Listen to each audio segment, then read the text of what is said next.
କଥାରେ ଅଛି ଚକ୍ରବତ ପରିବର୍ତ୍ତନ୍ତେ ସୁଖାନୀଚ ଦୁଃଖାନୀଚ, ଅର୍ଥାତ୍ ଜୀବନରେ ସୁଖ ଓ ଦୁଃଖ ଚକ୍ର ଭଳି ସବୁବେଳେ ପରିବର୍ତ୍ତନଶୀଳ। ଜୀବନ ମାତ୍ରକେ ସୁଖ ଅଛି, ଦୁଃଖ ବି ଅଛି, ମାତ୍ର ମଣିଷ ସହଜରେ ଏହାକୁ ସ୍ୱୀକାର କରିପାରେ ନାହିଁ। ସୁଖରେ ବିଭୋର ହୋଇଯାଏ, ଦୁଃଖରେ ଭାଙ୍ଗି ପଡ଼େ। ଏମିତି ବି ହୁଏ, କେହି କେହି ନିଜକୁ ସଂସାରର ସବୁଠାରୁ ବଡ଼ ଦୁଃଖୀ ବୋଲି ଭାବି ହତାଶ ହୋଇଯାଆନ୍ତି। ଆପଣ ବି ଯଦି ନିଜକୁ ଏମିତି ଦୁଃଖୀ ବୋଲି ଭାବୁଥାନ୍ତି, ଏଇ ଗପଟି ନିଶ୍ଚୟ ଶୁଣନ୍ତୁ।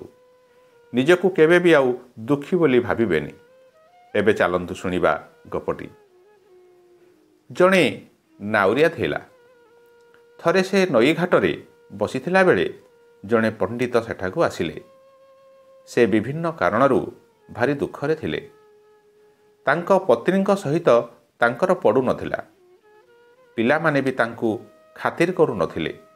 ତେଣୁ ସେ ବିମର୍ଷ ଚିତ୍ତରେ ଦୁଃଖଦ ମନରେ ନୌକା ଉପରେ ଚଢ଼ିଲେ। କିନ୍ତୁ ନାଉରୀ ଅତ୍ୟନ୍ତ ମନ ଖୁସିରେ ଗୀତ ଗାଇ ଗାଇ ନାଁ ବାହୁଥାଏ। ପଣ୍ଡିତ ତାକୁ ପଚାରିଲେ, ତୁମ ମନରେ କ'ଣ ଟିକିଏ ବି ଦୁଃଖ ନାହିଁ? ତୁମେ ଏତେ ଆନନ୍ଦରେ ଗୀତ ଗାଉଛ କିପରି? ନାଉରୀ କହିଲା, ଆପଣ ତ ଶିକ୍ଷା ଦୀକ୍ଷା ଥିବା ଭଳି ଲାଗୁଛନ୍ତି ମହାଶୟ।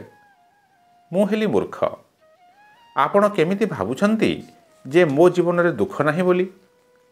ମୋର ବହୁତ ଦୁଃଖ। ମୁଁ ଦରିଦ୍ର, ମୋ ପୁଅ ବିକଳାଙ୍ଗ, ମୋ ପତ୍ନୀ ରୋଗାଗ୍ରସ୍ତା, ମୁଁ ଋଣରେ ବୁଡ଼ି କରିଅଛି। ଯାହା ଉପାର୍ଜନ କରେ ସେଥିରେ ପରିବାର ଚଳାଇବା ଅତ୍ୟନ୍ତ କଷ୍ଟକର। ଏମିତି ବହୁତ ଦୁଃଖ ମୋ ଜୀବନରେ। ମୋ ଡଙ୍ଗା ବି ଦେଖନ୍ତୁ ଖରାପ ହୋଇ ଆସିଲାଣି। ତାକୁ କେମିତି ମରାମତି କରିବି ତା ବି ଜାଣେ ନା। ପଣ୍ଡିତ କ୍ଷଣିକ ପାଇଁ ଟିକେ ଚୁପ୍ ରହିଲେ। ପରେ ପୁଣି ପଚାରିଲେ, ଏସବୁ ସତ୍ତ୍ୱେ ତୁମେ ଏତେ ଆନନ୍ଦରେ ଗୀତ ଗାଇପାରୁଛ କେମିତି? ନାଉରୀ କହିଲା, ଦେଖନ୍ତୁ ମୋ ଡଙ୍ଗାକୁ। ନଦୀର ସ୍ରୋତରେ କେମିତି ସେ ଭାସି ଭାସି ଚାଲିଛି। ଆପଣ ମୋ ଡଙ୍ଗାର ଭାସିବାର ଆନନ୍ଦ ଅନୁଭବ କରିପାରୁଛନ୍ତି ତ? ଯେଉଁଦିନ ମୋ ଡଙ୍ଗା ସ୍ରୋତର ଉଜାଣିରେ ଭାସିବାକୁ ଇଚ୍ଛା କରିବ, ତାର ଦୁଃଖ ସେହିଦିନ ଆରମ୍ଭ ହେବ। ମୁଁ ଯେମିତି ଜୀବନର ସ୍ରୋତରେ ଭାସି ଚାଲିଛି। କେବଳ ମୁଁ ନୁହେଁ, ସମାଜର ସମସ୍ତେ ଏହି ଜୀବନର ସ୍ରୋତରେ ଭାସି ଚାଲିଛନ୍ତି। ସକାଳୁ ସବୁଦିନ ପ୍ରଭୁଙ୍କୁ ମୁଁ ପ୍ରାର୍ଥନା କରେ ଯେ ପ୍ରଭୁ, ତୁମ ଇଚ୍ଛାରେ ସବୁ ଚାଲୁ। ମୁଁ ସ୍ରୋତର ଅନୁକୂଳରେ ଭାସି ଚାଲେ। ମୋତେ ସେଥିପାଇଁ ସାହସ ଦିଅ। ପଣ୍ଡିତ ପଚାରିଲେ, ତାହେଲେ କ'ଣ ତୁମେ ଦୁଃଖର ସମାଧାନ ଲାଗି ଚେଷ୍ଟା କରୁନ?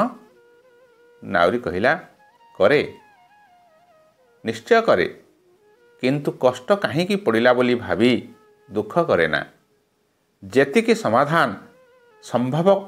ଯେତେ ସମ୍ଭବ ତାକୁ ସମାଧାନ କରିବା ପାଇଁ ଚେଷ୍ଟା କରେ। ଯାହା ଘଟେ ତାହା ସେ ଘଟାଉଛନ୍ତି ବୋଲି ଭାବେ। ଯାହା ମିଳିଲା ତାକୁ ପ୍ରସାଦ ବୋଲି ମଣିଥାଏ ଏବଂ ଜୀବନର ରାସ୍ତାରେ, ଜୀବନର ସ୍ରୋତରେ ଆଗକୁ ବଢ଼ି ଚାଲେ ପ୍ରଭୁଙ୍କର ଶରଣରେ। ଧନ୍ୟବାଦ।